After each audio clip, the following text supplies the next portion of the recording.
पर कार्रवाई करेंगे, लेकिन पूरे के पूरे त्योहार को एक धार्मिक उन्माद का विषय बना देना बेहद बेहद गलत है। और मैं यही कहता हूं, यह चुनाव का प्रयोग है और तुष्टीकरण का बहुत पुराना रोग है, बहुत पुराना रोग है। लेकिन यह देश साल 2014 के बाद बदल गया है, 2013 के बाद यह देश बदल गया है, यह तुष्टीकरण को समझता है। इस देश के प्रधानमंत्री ने बयान दिए हैं, भाई अल्पसंख्यकों का पहला हक है नेचुरल रिसोर्सेज पर। विज्ञान भवन में यह भाषण हुआ था, कोई क्या कहेगा, किसी को हुआ था, इसी मुल्क के अंदर हुआ था। कम वोट में हमको जो करना है हम वो करेंगे, लेकिन कोई कुछ नहीं बोलेगा। लेकिन यह देश बोलता है अब, और यही बहुसंख्यकवाद की बात कर रहे हैं क्या? रामनवमी को दंगे के साथ जोड़ेंगे, यह अगर इसका कोई विरोध करता है तो बहुसंख्यकवाद हो जाता है। रिजवान अहमद कुछ कह रहा था, 30 सेकंड, देन अनुराग भदौरिया। रिजवान जी हाँ, अमीश भाई, मैं अपनी बात वहीं से शुरू करूंगा जहां खत्म करी थी। आने वाला 30 सेकंड में सीधे अखिलेश यादव जी को देता हूं।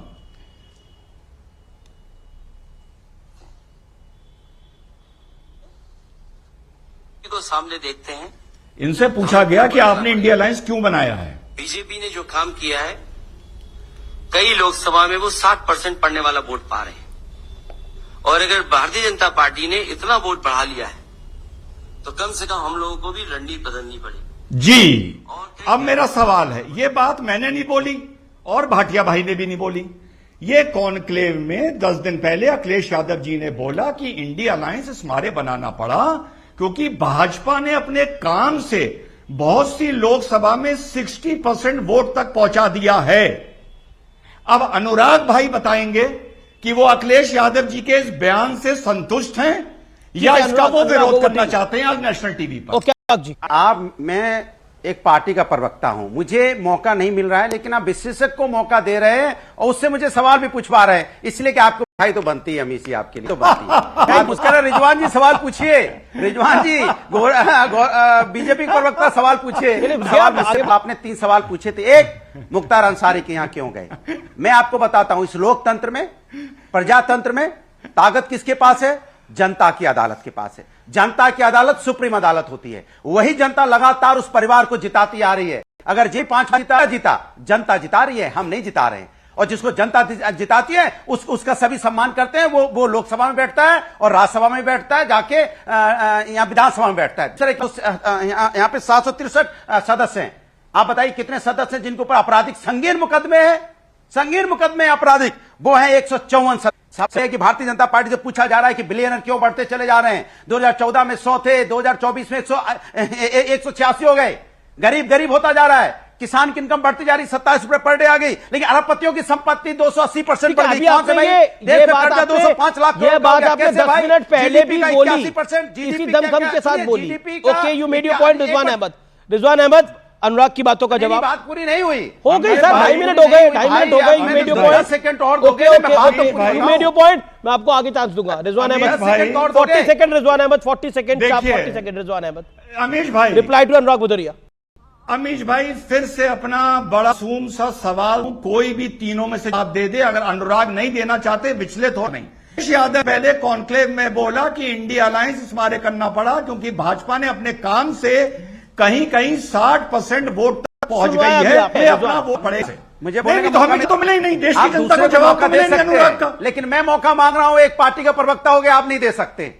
आप बताइए, मैं मौका 10 सेकंड मांग रहा था, जवाब दो ना। अखिलेश की बात का, मुझे दूसरी बार अखिलेश की बात पर एग्री करते हो? मैं क्यों जवाब दूं? मैं जवाब दूंगा अखिलेश की बात पर एग्री करते हो?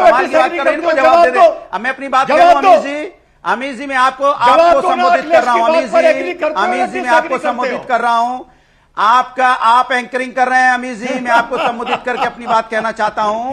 इस देश के अंदर में 83% युवा बेरोजगार है, या आईएलओ की रिपोर्ट है। देश पे 205 लाख करोड़ का कर्जा है, जो यहां जीडीपी का 81% है। सम्राट चौधरी इसी देश का है और बिहार का उप मुख्यमंत्री है। क्या कहता है बेटियों के बारे में?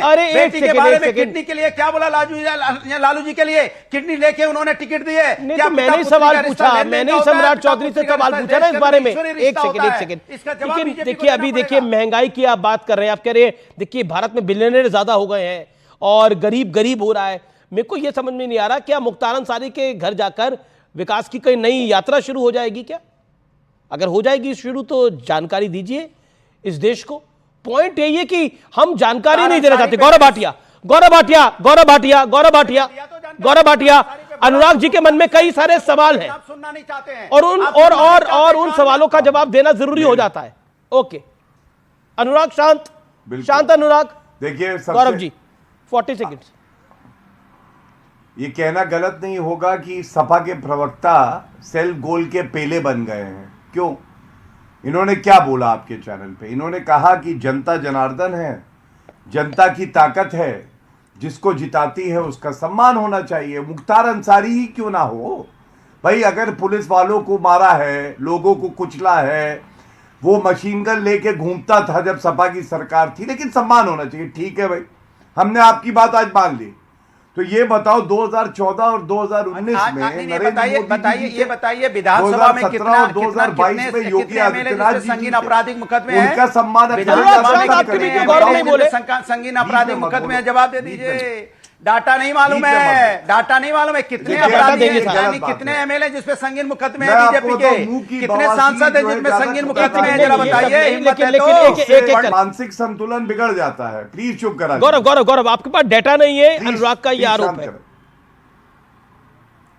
हाँ देखिए, मैं आपको डेटा देके ही बता देता हूं कुछ बातें। इन्होंने कहा कि विकास पे बात नहीं करना चाहते हैं। क्या ये 5th लार्जेस्ट इकोनॉमी हम लोग नहीं बन गए हैं? क्या ये सत्य नहीं है?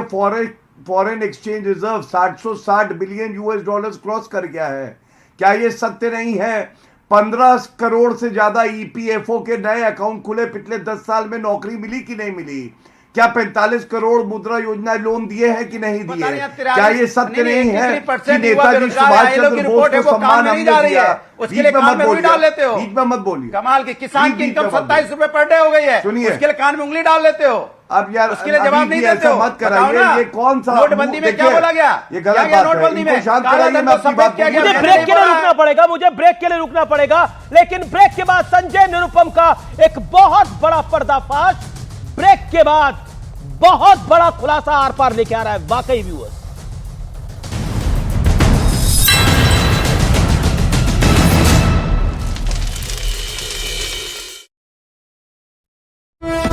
काम नहीं किया है। ये कांग्रेस के प्रेसिडेंट का स्टेटमेंट है। मैं डिबेट खोलता हूं, बातचीत का सिलसिला जोड़ता हूं, और सबसे पहले मैं आऊंगा, आपके पास आऊंगा। सबसे पहले मैं आरजेडी को मौका देता हूं। जी, आरजेडी का।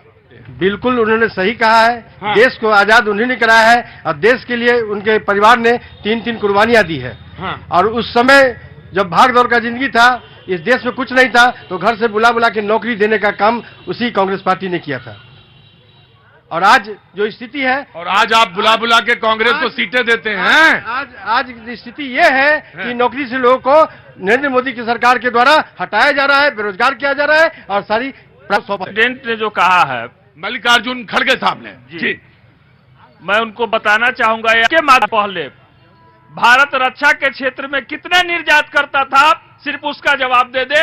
और आज नरेंद्र मोदी जी के 10 साल के शासनकाल में भारत निर्यात ही करते हुए कश्मीर के जो हमारे सैनिक के जवान के साथ साथ बुलेट प्रूफ स्कॉर्पियो दिया जा रहा है।